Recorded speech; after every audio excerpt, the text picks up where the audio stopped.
নিরামিষ মিষ্টি কুমড়ার শাক এবং আলুর মজাদার রেসিপি। আসসালামু আলাইকুম, কেমন আছেন সবাই? আশা করি আল্লাহর রহমতে ভালো আছেন। আমরাও আলহামদুলিল্লাহ ভালো আছি। তো আজকে আমি দেখাবো নিরামিষ মিষ্টি কুমড়ার শাক এবং আলু রান্না করব। তো এটা খুবই সাধারণ সিম্পল রান্না, কিন্তু খেতে কিন্তু অসাধারণ হয়। আপনারাও এভাবে একবার ট্রাই করবেন। তো প্লিজ কেউ ভিডিওটা স্কিপ করবেন না। চলুন শুরু করি।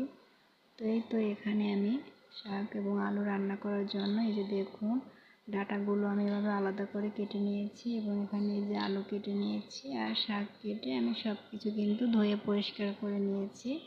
তারপর আমি রান্নায় চলে আসলাম। এখানে একটা কড়াই আমি দিয়ে দিচ্ছি 1.5 টেবিল চামচ পেঁয়াজ বাটা আর 1 চা চামচ রসুন বাটা। তো এগুলো দিয়ে আমি এখানে একটু পানি দিয়ে দিচ্ছি লাল মরিচের গুঁড়ো 1 চা চামচ, দিয়ে দিচ্ছি হলুদের গুঁড়ো 1/2 চা চামচ, ধনিয়া গুঁড়ো দিচ্ছি আমি 1/2 চা চামচ, তো জিরে গুঁড়ো দিয়ে দেবো আমি 1/2 চা চামচ। তারপরে আমি এখানে দিয়ে দেব স্বাদ মতো লবণ।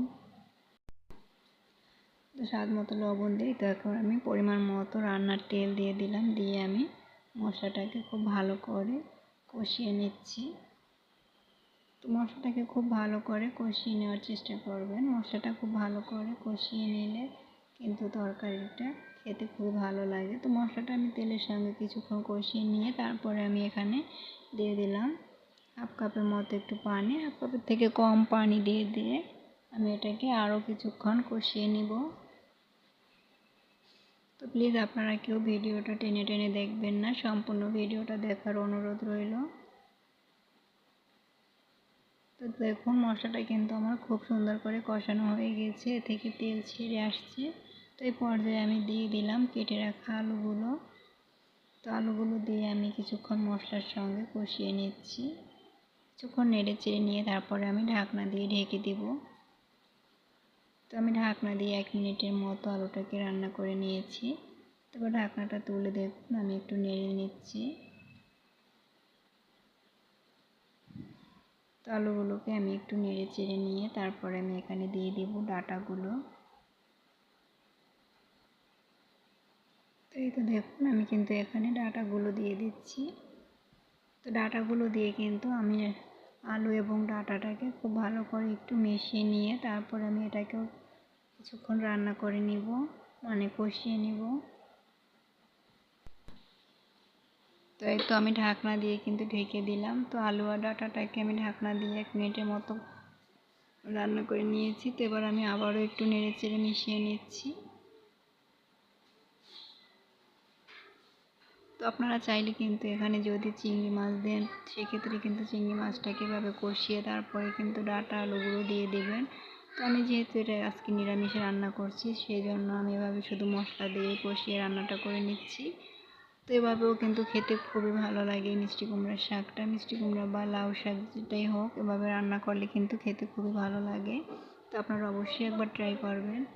তো এই তো দেখুন ডাঁটাটা কিন্তু খুব ভালো করে কষানো হয়ে গেছে, ডাঁটা আর আলু। এবার আমি আগে থেকে যে শাকগুলো কেটে ধুয়ে রেখেছিলাম সেই শাকগুলো এখানে এখন দিয়ে দিলাম।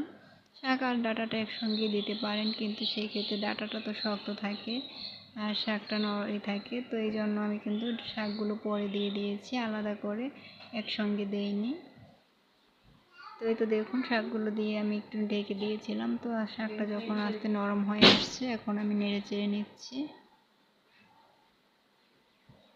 তো এই তো সবগুলোর সাথে আমি নেড়ে চেড়ে কষিয়ে নিচ্ছি। তো আবারও আমি ঢাকনা দিয়ে ঢেকে দিব। তো ঢাকনা দিয়ে আমি ঢেকে দিয়েছিলাম কয়েক সেকেন্ডের জন্য। তো তারপর আমি ঢাকনাটা খুলে নিয়েছি। দেখুন পানিটা কিন্তু অনেকটাই শুকিয়ে আসছে। তো আমি একটু নেড়ে চেড়ে নিচ্ছি। তো দেখুন তো শাকটাকে আমি একটু এরকম করে খুন্তি দিয়ে নেড়ে ছাড়িয়ে দিচ্ছি, যেহেতু এটা মিশে থাকে একসঙ্গে। তারপরে আমি নেড়ে চেড়ে এখানে আমি পরিমাণ মতো পানি দিয়ে দিলাম। আপনারা আপনাদের পরিমাণ অনুযায়ী পানি দিয়ে দেবেন। যদি আপনারা ঝোল খেতে চান সেই অনুযায়ী পানি দিবেন, আর যদি শুকিয়ে নেন তাহলে সেইটা বুঝে পানি দেবেন। যেহেতু এটা কিন্তু আমি অনেকক্ষণ ধরে কষিয়ে নিয়েছি, ডাঁটা আর আলু কিন্তু আমার প্রায় সিদ্ধ হয়ে আসছে। তো ঢাকনা দিয়ে আমি ঢেকে দিয়েছিলাম। তো ঢাকনাটা খুলে নিয়েছি। দেখুন আমি একটু নেড়ে নিচ্ছি। এই তো এভাবে করে আমি নেড়েচেড়ে একটু ভালো করে মিশিয়ে নিচ্ছি।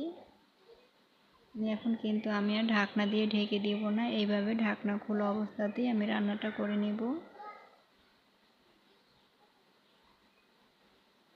তো প্লিজ যদি আমার চ্যানেলে কেউ নতুন হয়ে থাকেন তাহলে অবশ্যই আমার চ্যানেলটা সাবস্ক্রাইব করে দিবেন আর ভিডিওর শুরুতে একটা লাইক দিয়ে দিবেন।